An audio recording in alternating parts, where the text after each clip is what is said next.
Hello sa inyo lahat mga pre. Ngayon, sa video ito ay gagawa po tayo ng sign up components, no? Sa previous video na ginagawa natin ay yun yung sign in. So ito yung nakita nyo sa screen na ito yung sign in components.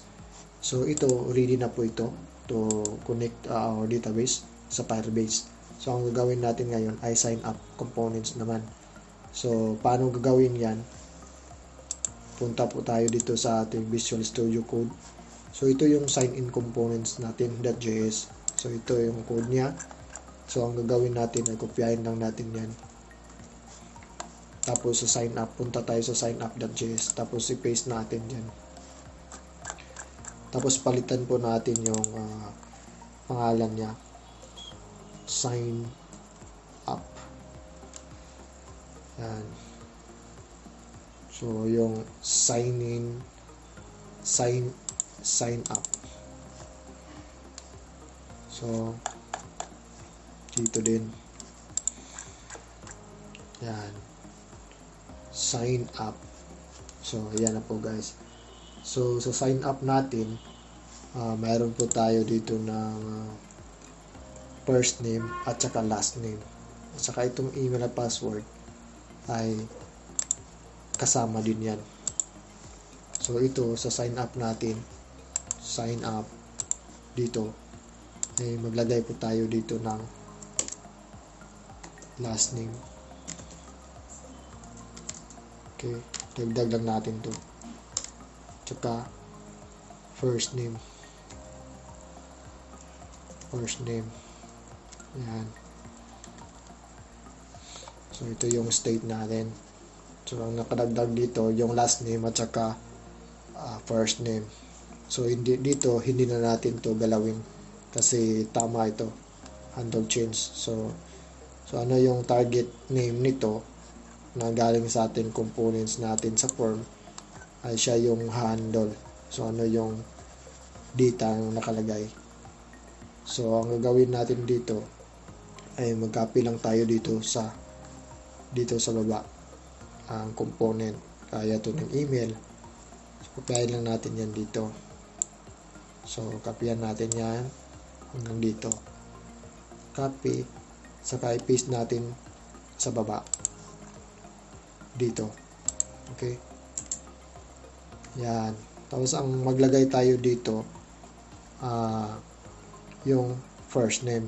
So, dito input type text, itong placeholder na to palitan natin ng first name. Okay, first name. Saka yung name niya, yung ID dito ay first name. So tignan to, ito siya ngayon ay dapat pantay siya dito kasi pag mali hindi mag-i-error yan, so hindi niya makuha yung value na doon. So dapat pantay yan. So yan na po meron na yan. Tapos first name, handle change. So dito yung icon, ito yung class, no, para sa icon. So ang gagawin dito ay palitan natin. So gawin lang natin ng user. Yan. So input type text. So lalagyan pa natin ng first name. So copy ulit. Naka-space sa baba. Dito form control, ito ay last name. Last name yan. Yan. So, dito naman, last name din. Last name. Ayan. So, may input na tayo na text. First name, saka last name. So ito yung nadagdag.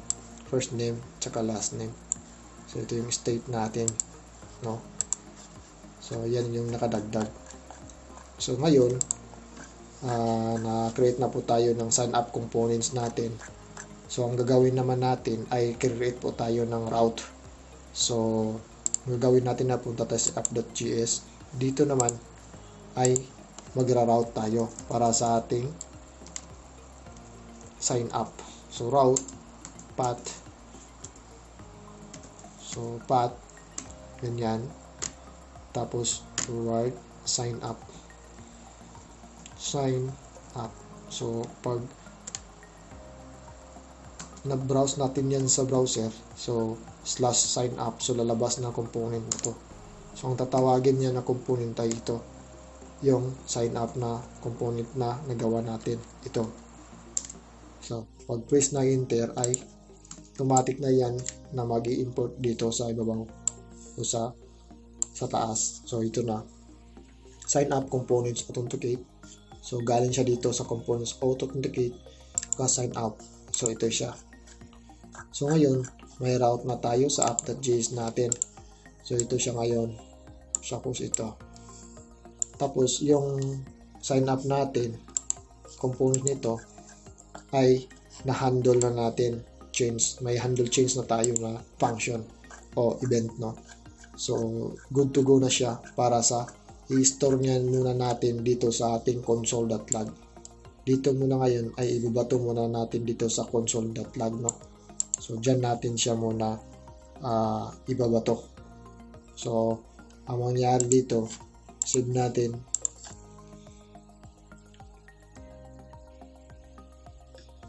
So mag-save siya, tapos try natin dito. Ito, nasa sign in components muna tayo ngayon. So ang gagawin natin ay sign up. Yan, pag sign up, dapat yung sign up lalabas. So ito na, yung first name tsaka last name. So nakita nyo dito, may sign in pa din. So dito, palitan natin ito ng sign up. Tapos dito, ay lagyan po natin ng, hindi na lagyan, palitan din natin yung ng sign up. So paano gawin yan ay dito lang. So sign in, alisin natin sign in, sign up, no? Tapos dito sa button submit ay sign up, no? Sign up. Ayan, dapat yan yung value ng button natin. So ito na, nakita na sign up. So napalitan na. So sign up, email, password, first name, at saka last name. So try natin yan ng sample data kung anong mangyayari, kung papasok ba yan sa ating console log natin. So password, yan, first name, yan, Roger, saka Gomez. So pag na-click ng sign up, so makita natin dito sa inspect natin sa console dito. So kung ano yung lalabas, so may object na siya. So yung event na submit form, so dito siya naglalag. Pag try natin sign up, may function siya, object. So ito yung password. So nakita nyo, Roger Gomez, may value siya kasi tama yung naming natin sa handle change, yung ID.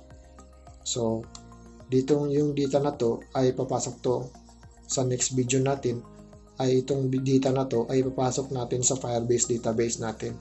So ngayon, naipakita na natin na function na yung event natin, no, sa form, ready to insert data na siya sa ating database. So ang gagawin na sa next video na gagawin natin ay i-integrate na natin yung dalawa, yung sign in at saka yung login at saka sign up, yung sign in natin, no.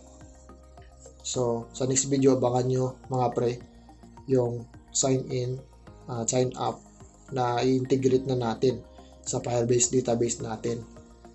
So please like and subscribe to my channel, tapos share nyo sa mga kaibigan nyo kung may natutunan kayo dito.